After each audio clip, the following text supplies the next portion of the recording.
Russia Ukraine യുദ്ധം അവസാനിപ്പിക്കുന്നതുമായി ബന്ധപ്പെട്ട് കഴിഞ്ഞ ദിവസം അമേരിക്കയുമായി നടത്തിയ ചർച്ച പരാജയം.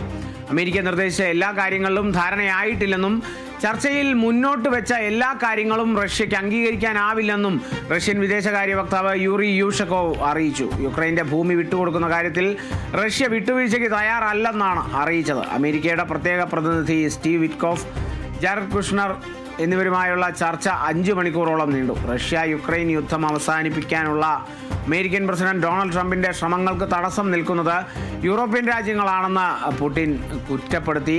റഷ്യ യുക്രൈൻ യുദ്ധം അവസാനിക്കുന്നില്ല, അത് തുടരുന്നു. അത് അവസാനിപ്പിക്കാനായി ട്രംപ് ശ്രമം നടത്തിയിരുന്നു, അത് താൻ അവസാനിപ്പിച്ചു എന്നുള്ള തരത്തിലേക്കൊക്കെ തന്നെ ചില പ്രസ്താവനകളിലൊക്കെ എത്തിയിരുന്നു ട്രംപ്. എന്നാൽ അത് അവസാനിക്കുന്നില്ല, ആ ചർച്ച പരാജയപ്പെട്ടിരിക്കുന്നു. അമേരിക്കയുമായി നടത്തിയ ആ ചർച്ച വിജയം കാണുമെന്നുള്ളത് തന്നെയായിരുന്നു ട്രംപ് അടക്കം പറഞ്ഞിരുന്നത്. ട്രംപും വിശ്വാസത്തിലായിരുന്നു എന്നുള്ളതാണ്. എന്നാൽ ആ അമിതാത്മവിശ്വാസം അത് ഫലിച്ചില്ല.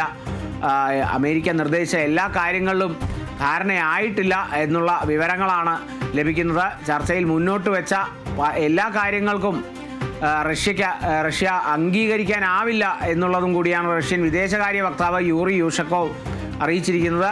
യുക്രൈൻ്റെ ഭൂമി വിട്ടുകൊടുക്കുന്ന കാര്യത്തിൽ റഷ്യ വിട്ടുവീഴ്ചയ്ക്ക് തയ്യാറല്ലെന്നാണ് നിലവിൽ അറിയിച്ചിരിക്കുന്നത്. അമേരിക്കയുടെ പ്രത്യേക പ്രതിനിധി സ്റ്റീവ് വിറ്റ്കോഫ്, ജാരഡ് കുഷ്നർ എന്നിവരുമായുള്ള ചർച്ച 5 മണിക്കൂറോളമാണ് നീണ്ടത്. ആ 5 മണിക്കൂർ ചർച്ചയിൽ ഒരു തീരുമാനത്തിലേക്ക്, ഒരു സമവായത്തിലേക്ക് എത്തിയില്ല. ഈ യുദ്ധം അവസാനിക്കാതിരിക്കാനുള്ള പ്രധാനപ്പെട്ട കാരണം യൂറോപ്യൻ രാജ്യങ്ങളാണ്, യൂറോപ്യൻ യൂണിയൻ ആണെന്നുള്ള പരാമർശം കൂടിയുണ്ട്. അതായത് താൻ കുറേ ശ്രമിച്ചു, ഇപ്പോൾ യൂറോപ്യൻ രാജ്യങ്ങൾ ഉള്ളതുകൊണ്ട് തനിക്ക് അങ്ങ് അവസാനിപ്പിക്കാൻ പറ്റുന്നില്ല എന്നുള്ളൊരു സങ്കടത്തിലേക്കൊക്കെ ഡൊണാൾഡ് ട്രംപ് എത്തിയെന്നാണ് മനസ്സിലാക്കുന്നത്. ഡൊണാൾഡ് ട്രംപിൻ്റെ ശ്രമങ്ങൾക്ക് തടസ്സം നിൽക്കുന്നത് യൂറോപ്യൻ രാജ്യങ്ങളാണെന്നുള്ളതാണ് പുടിൻ കുറ്റപ്പെടുന്നത്. ട്രംപ് ആ ഒരു പ്രസ്താവനയിലേക്ക് എത്തിയില്ലെങ്കിലും ട്രംപിന് ഇനി അങ്ങോട്ടുള്ള മണിക്കൂറുകളിൽ പറയാൻ ഒരു കാരണമായി എന്നുള്ളത് വേണമെങ്കിൽ പറയാം. ട്രംപിൻ്റെ ഭയങ്കരമായ പ്രയത്നം അതങ്ങോട്ട് വിജയിക്കുന്നില്ല.